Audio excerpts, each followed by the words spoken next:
Uy,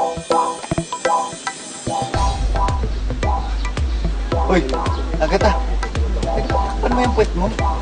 Ang dami mga nakatingin, oh. Ang dami ng bubuso, baka isipin pa. Girlfriend kita, hindi naman tayo magka-level. Ano ka ba? Hayaan mo sila maglaway. Hindi naman nila ito makukuha at makukuha. Kahit na. Clinton! Clinton! Palisin mo yung mga yan!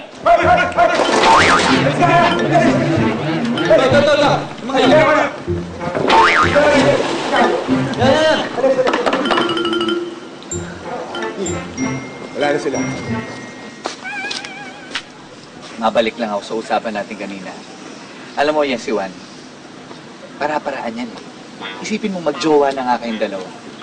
Papakit pa siya sa future wife ko. Future wife. Alam mo, puro ka ganyan. Puro ka boka. Can't you see? Hobya pa rin hanggang ngayon si Happy kay Juan.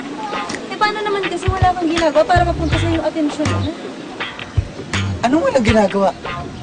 Nakikita mo to shoulders ko? Ha? Halos masira na yung figure ko eh. Mukha na akong may scoliosis, tabingi na ako maglakad eh. Sobrang hirap na tong shoulders ko kay Happy. Kakasandal niya, kakaiyak niya dito. Alam mo, wala kang makikita. Kung ang game plan mo lang is maging shoulder to cry on. Alam mo, dapat it's time we do something drastic. Something bold. Paano bold? I don't know. Basta, tigilan mo na ang pagpapabebe. Dapat maka-home run ka na dyan kay Happy. I agree.